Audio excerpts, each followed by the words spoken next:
and they're putting it in the hands of strangers. Marcia, you would remember that Senator Walters mentioned that the initial admin budget for the whole project was $700,000 or $900,000, something like that, and it went to 2 something million or something. I didn't write it. I couldn't write. I wasn't in a position to write it Went down. to 4 million. So we could approximate it About 4 times. a million. Say a million. It went 4 times. And it went 4 times. And now we understand, really remember that there was a discussion of the 30,000 or whatever it is per month salary for somebody who was probably still in South Africa or the UK or wherever he was. Yeah. Who has, I don't know what is this connection to Barbados. We may have connections to people in Barbados, but I don't know what his connection is to Barbados. But so this is the kind of thing that people have to ask themselves. When I listen to what was promised, and when I listen to what has been delivered, how do I evaluate the persons, that are supposed to be answering to me? And then, of course, very quickly, I think there are probably 2-3 other slides that I would share quickly, and I would stop, Marcia. One talks about the rule of law. We talked about accountability, and some of the things that we have to think about in terms of rule of law is a clear legal framework, of course, and that's important. Also important, there's enforcement, the effective and consistent enforcement of these laws and regulations. In a lot of cases, I see things happening. We are very fast to criticize and condemn and so on, small operators in certain areas, but then you see other people with impunity breaking the law, and nothing happens. You complain, your neighbors complain, and people seem to throw up their hands and say, well, I've written the agencies, I've written my member of parliament, I've written regulatory bodies and so on. And of critical importance is judicial independence. One of the things that Barbados has been known for was a proper separation, as is built into our constitution, of the separation of our judicial system, the judiciary. And that is something that is very, very critical. In other jurisdictions, you hear about the appointment by and they associate it with a particular political party or president. In Barbados, we don't operate in that sphere. And I hope that it can stay that way, And then, of course, the last 2 slides relates to the issue of open information. And we've talked about it, freedom of information laws. Both administrations have dealt with this, and we hope to see when it suits government, they will tell you it's a continuation. Government is a continuity, so to speak. Let us finish these things and get them put in place. I would love to find out what has happened with the situation of the fire at the archives. Where are we? I mean, I literally, my ancestors grew up a stone's throw from the archives. In fact, to my dismay, the slave hut that was in my family was demolished by somebody who almost killed a relative of mine when she realized that they had done that. But that's where my mother, if she were alive now, she'd be over 100 years old. And her mother grew up in that slave hut. And I remember going down to what we used to call the Lazaretta and to the archives and all of this, tracing, some people may not know this, but my first inclination as a student at UWI was I went to do a history degree and did management. But for me, the archives was very much part of my growing up doing A-level history and first year history at UWI and all of that. But that thing has disappeared, and it's something we have to come back to. Public access to data. And notice what it says, what is there. The proactive, not the forced disclosure, the proactive disclosure of government. Right. And then, of course, the whole question of transparency in public records. So, you know, Marcia, I think at the end of the day, what triggered me when I heard about the NCF taking over the Food and Rum Festival, my question was why? And then my next question was, in the case of events organized by statutory bodies, etc., is the level of transparency, accountability, etc., as good as it should be? Even in terms of, we talk about the gathering and so on, how much money has been spent? Mm-hmm. There's supposed to be a secretary. I remember when we had a year's celebration for the 50th anniversary, as the person who was chair of that planning committee, it was a massive thing with a number of public officials and so on, and the record is there. I've been writing about it, and it would appear somewhere sometime. You would have seen that there was a secretariat, there was a level of reporting, and all of those things. You could go back and check the financials. But we can't hear about Carrie Festa, and I suspect we can hear less about we gathering. In fact, a simple question I would ask in terms of how many Bajans have come home over the past several months to Exactly. participate. On that note, Marcia, I think that this should help people to think about what criteria can we apply as we evaluate. And, you know, I hear certain people getting hysterical and calling my name and carrying on. But I tell people, at the end of the day, when you put certain things to the test, you would see, notwithstanding labels, and I don't repeat the labels, you would recognize that saying that you want to pursue transparency and good governance as a promise does not translate into the requisite performance. Thank you. Yeah. Wow, another class in session here, folks. And again, Miss McClean, this, I think this is something with the heading that you have there, that transparency and good governance, the promise and the performance.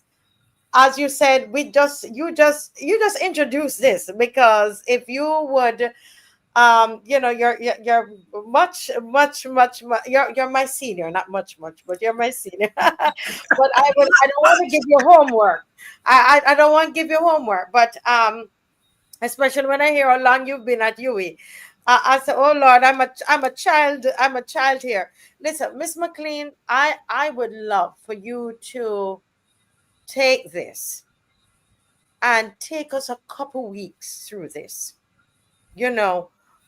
Take us a couple weeks through the different slides, and really bring the like I had here. You had issues to look at, the promise and the performance. And I literally wrote 3 columns. The issues. We look at the promise, I will look at the performance. And I will also give homework. I give homework to the people from your thing, that they do the same. Everybody who's watching, over 900 and something of you watching, you love Barbados? You concerned about this thing? Let's all do the homework. What are the issues? Put one column issues, the promise, and the performance. Prepare. So when you come to class and Miss McClean starts to go through, you can say, but oh, you forget this one. Or she might add some light to this, or, so we're doing it together. I think that was probably your second slide, I think. Yes. No, that Marcia is something that I actually started, but I couldn't, pull them in all in terms of, and what I will share in terms of sectoral areas, for example, on the ministries, on the broad categories. For example, there's a legislation, there are policies, programs. You have for your various ministries and so on, you have mandates. And the question is, what have you done in respect of your mandate? I mean, for example, one of the big concerns. McClean, who said legislation, there's program, and there's something before mandate.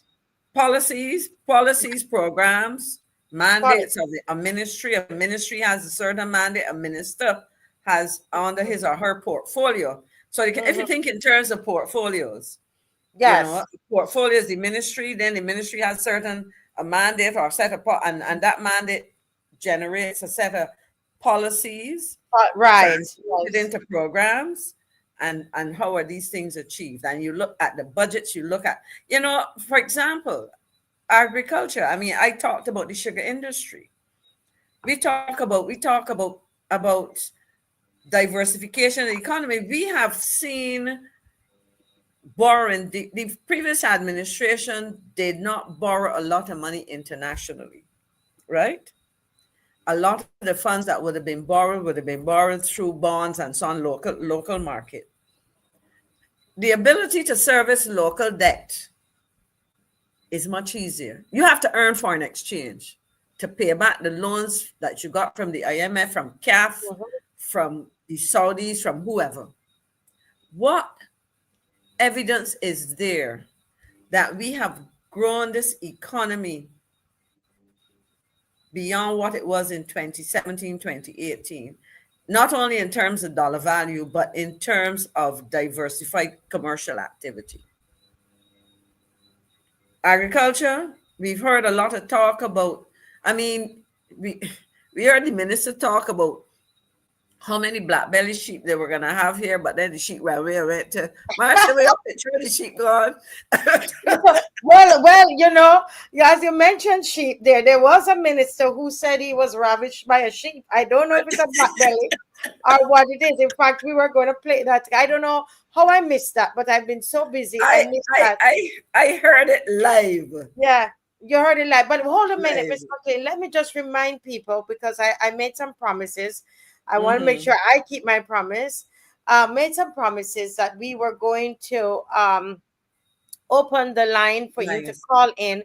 And this is primarily about Independence and Republic Day, because I believe this is a very, very sensitive issue. It's not something, we laugh about it at the start and stop, flip and flop. But I remember this lady, she was waiting on the bus, the rain was falling, and she came and stood in my veranda.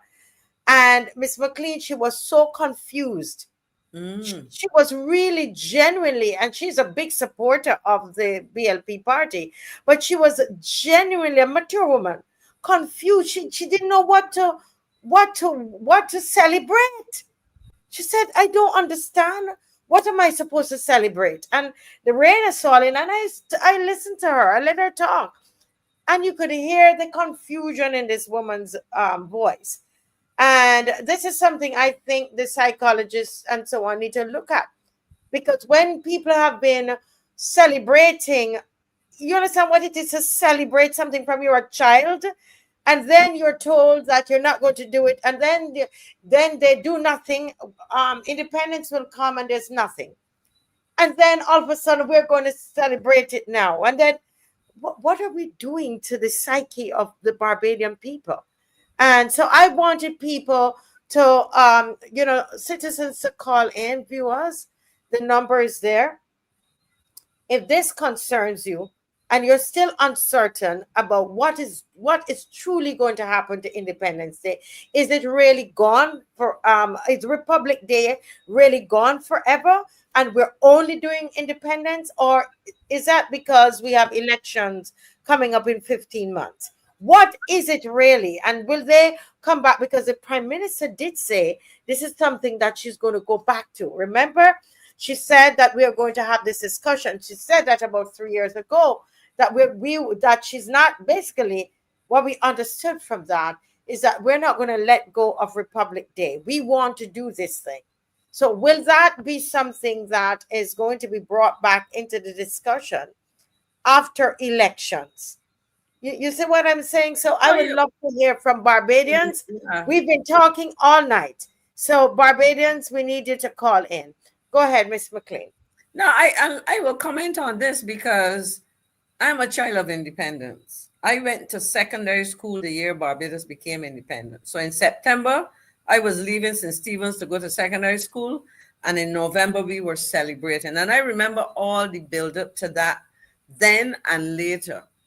and to say we're gonna, because the impression I got in the first instance was that they were gonna do away with that and introduce what it was not, what they were calling it, national day, some name that they had, which would have been Republic Day or whatever. But you're introducing something about a Republic Day, but you didn't prepare people for that. You didn't explain to people. I mean, as you said, this elderly lady who was sheltering, in your veranda, could not understand what's changed. I mean, why?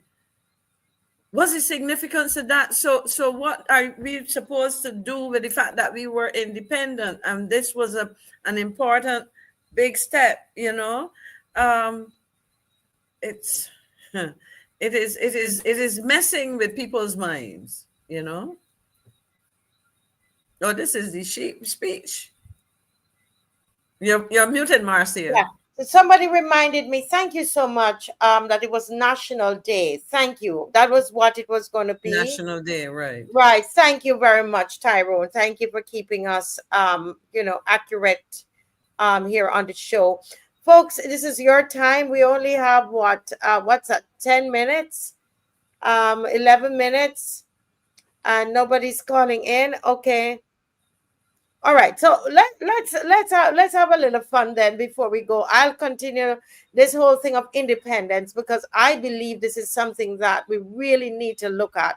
Yeah. As somebody who believes a lot in patriotism, and we are confusing the children. This is very serious. What I think, I happen to think so. So I'm going to do a little segment on that tomorrow, and we're But Dave, go ahead with this one. I woke up last Monday morning to discover I had been ravished by a sheep.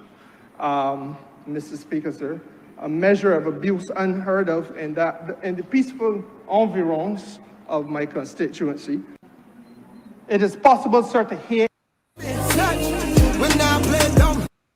I woke up last Monday morning to discover I had been ravished by a sheep.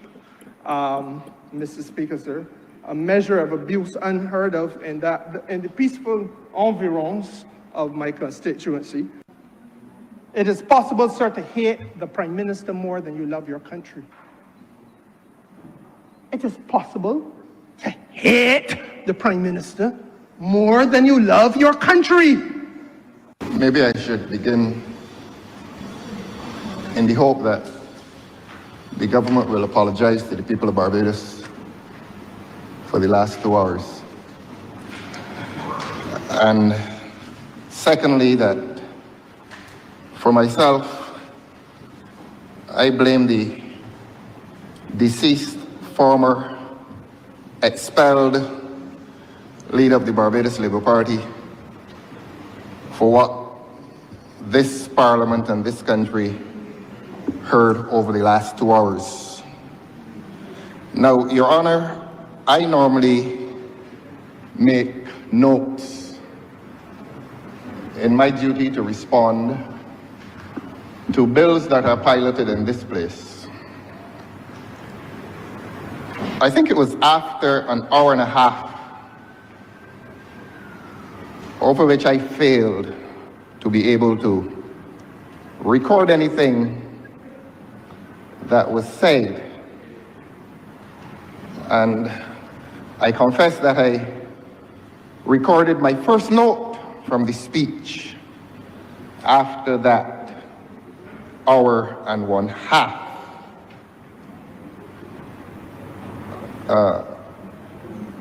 I know that one of the ways of keeping the attention of an audience is to perhaps you make some jokes, or perhaps you shout as a way of assuring that the Honourable Member for St. Thomas stays awake. And if you fail with the Honourable Member for St. or if you, where you succeed, I beg your pardon, in keeping the Honourable Member for St. Thomas awake, maybe you fail in spite of shouting with the Honourable Member for Christchurch West. It was a speech in which there was much shouting. I don't know why. Although the honorable member said he described the legislation as innocuous, but over 2 hours of what may only be described reasonably as a tirade, I was able only to write one quote from that speech, and it stays with me curiously, and it is this. And maybe this speech will come to be remembered for that quote that I wrote and Hansard will attribute it to the honorable member for St. James Central. And I quote him, "It is possible to hate the Prime Minister more than you love your country." Now, I confess to you, sir, that I probably do not have the larger context within which that quote was made. Permit me to repeat it, sir. It is possible to hate the Prime Minister more than you love your country. If the speech is to be remembered by that quote, whatever is its context, maybe the honorable member who spoke will have to explain to his leader what he meant to convey to this House, and certainly what he meant to convey to Barbadians for that judgment of Prime Minister, that judgment of country. The only other point at which I heard anything was when the honorable member said that some Monday morning, some time ago, he was molested by a sheep or ravished by a sheep, something like that. Yeah, he said ravished, he used the word ravished, that he was ravished by a sheep. Now, the House probably is not aware that he shares a common border with the honorable member for Christchurch West Central. And the House may not be aware that that honorable member keeps a number of goats and sheep. So that we are now unclear as to whether it is one of the sheep or goats belonging to the honorable member for Christchurch West Central that molested him. Not guilty. It's not your sheep that molested him. I see. Well, they're neighbors, sir, and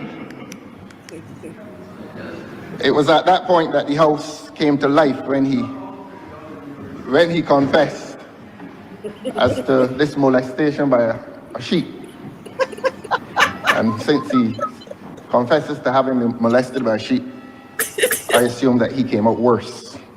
And we hope that the sheep belonging to the honorable member for Christchurch West Central is alive and satisfied.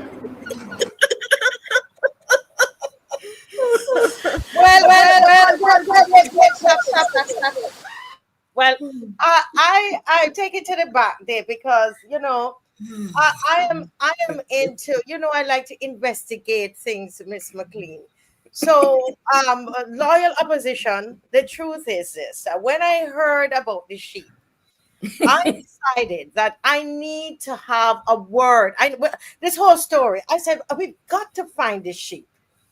We've got to find this sheep. And so I did some investigation, Barbadians, on this sheep that ravished the Minister of Foreign Affairs, because that is a very serious thing. And so I wanted to know. So I had an interview with the sheep to find out, because the minister seems okay.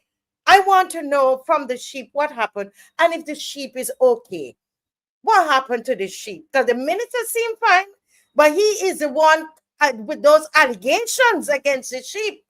So we found the sheep, and this is what it is being alleged. Okay, what the sheep has done to Carrie Simmons, Minister Carrie Simmons. It's a very serious thing, guys. So we went and we investigated the sheep, and the sheep, and because the minister is okay, and we wanted to know if the sheep was okay. What's happening? Dave, can you please play the sheep's response? You're muted. You're muted. You're muted.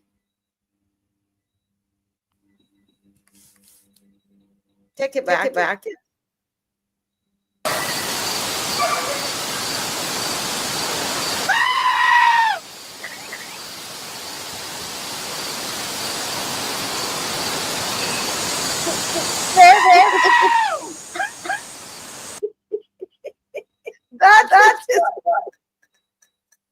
Listen to me. That was the sheep's response. It's clear that the sheep is not okay. Would you agree? Would you agree, guys? We investigated. We had an interview with the sheep, and it is clear the sheep is not okay. I don't know who ravished who. I don't know. I don't know who ravished who. Right? And I wanted it straight from a sheep's mouth. And the sheep is clearly, the sheep is not okay. I saw somebody was asking, is the sheep okay? And that's what the sheep told me, so we could clearly understand. Okay, the sheep is not, but the minister seemed fine though. Yeah. Go ahead, Miss McClean. I want to, that is so funny. You see, but I want to step back to this another serious part of that conversation because, and I'm gonna read. Well, somebody shared a comment with me about that whole thing because, and part of what the statement said, this was in relation to the extreme tone that was used to describe hatred of the prime minister. Mm-hmm. My question is, and in fact, the person concluded pretty much that had to be a personal position, not speaking about the public, and this is what part of and this is what the person said to me. If you have a prime minister, hatred of whom trumps the patriotism of the population, the country is an unsustainable position. This is the statement of a member of the cabinet bound by a doctrine of collective responsibility to Parliament according to section 64 of the Constitution.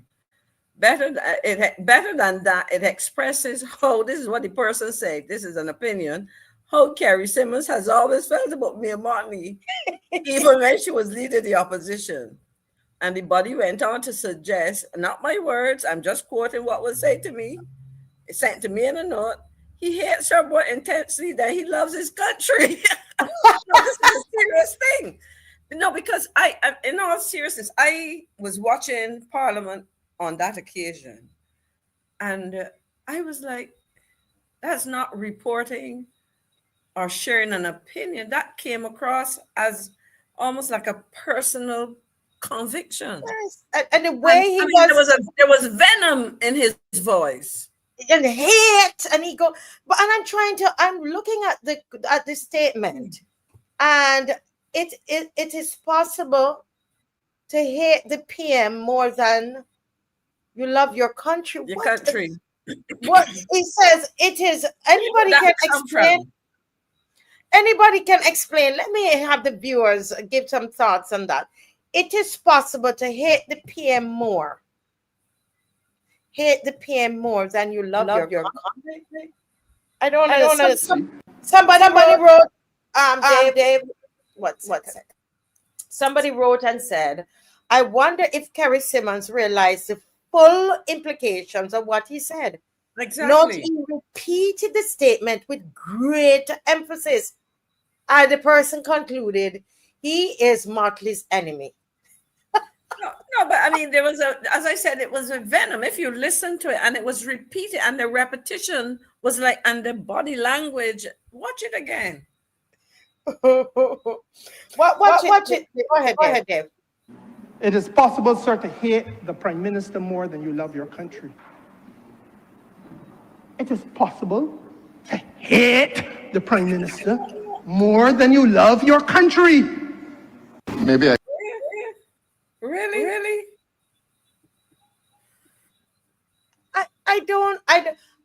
I don't understand. What is it? I Where is would it like to coming hear from? the others. Where Right. is it What coming and from? what is it saying? I'm trying to understand the statement. As Because Mr. it's not a question, it's a statement. Exactly, because he didn't say, is it possible?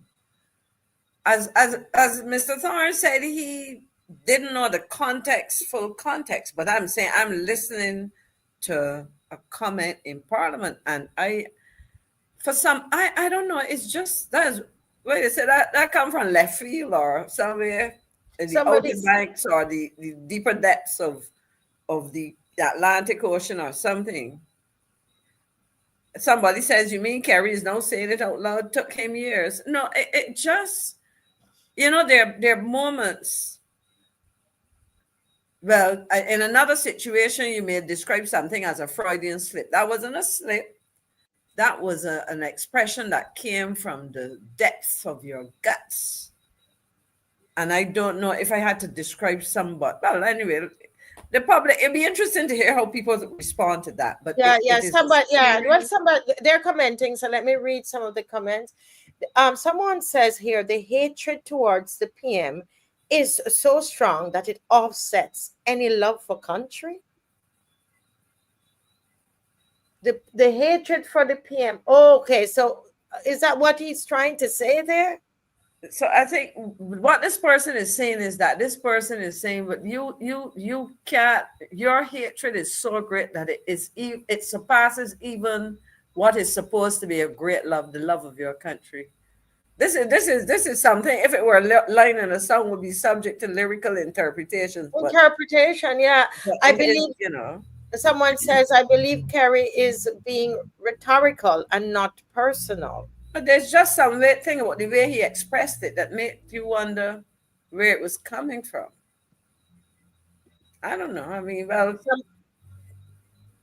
it was a statement. It wasn't asking. I mean, I'm just saying it was a statement now. And I go back to the point that the leader of the opposition, Mr. Thorne, made. The context, he was not clear. He was repeating. He was making a statement, but as I would put it in my own words, I wasn't sure where it was coming from. I'm sorry. What do you expect from a man who was ravaged by a sheep? Because he sounded very, I don't know. I mean, was he in his, he sounded very angry. Although the sheep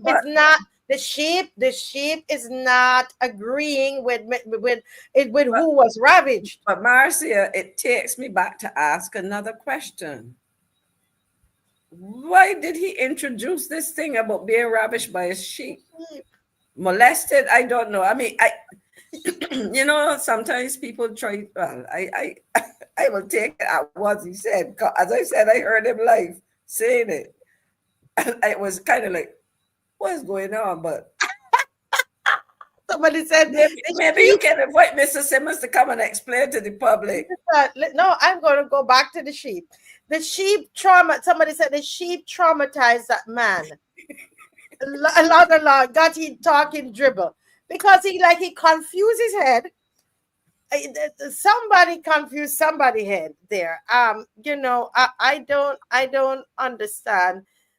Somebody said it's a personal cry. Oh my goodness, there's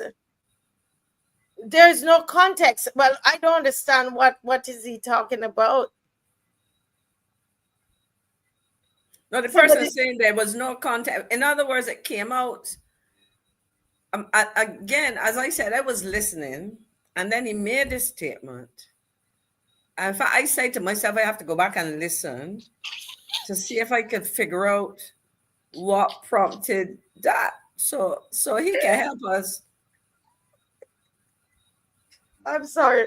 Miss McClean, these poor people are something else. Somebody said more black belly sheep will now go missing. Somebody said, I love mutton too, but cook.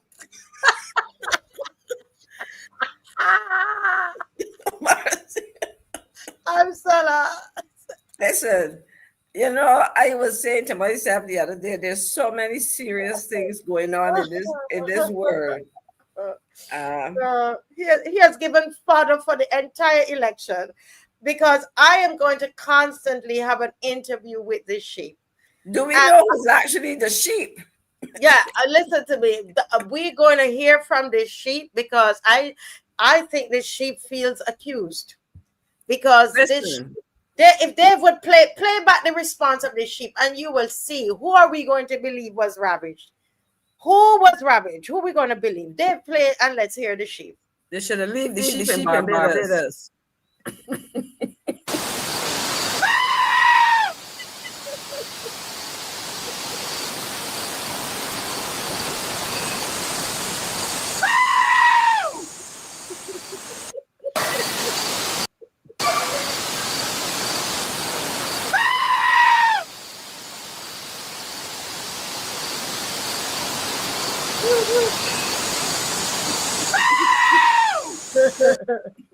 Somebody said it sounds as though the sheep is a victim, and this is what happened.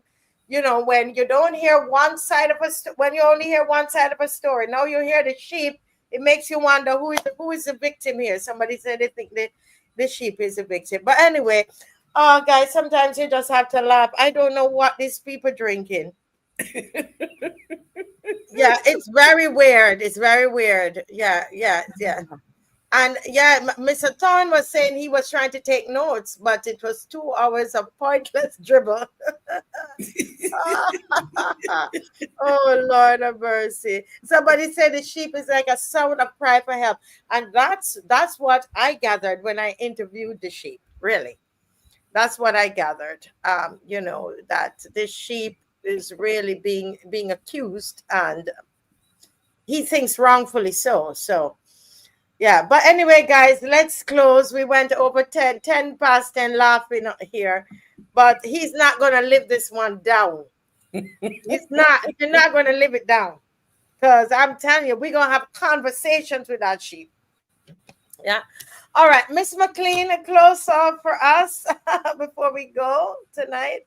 All I would say is that we had some very serious conversations, and I guess there's a little bit. So I believe that the next profession that Mr. Kerry Simmons will pursue is that of shepherd.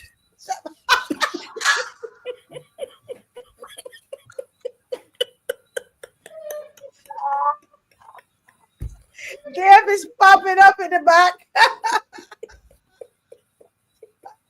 We have to have a laugh, Marcia. You have to. We deal with so much.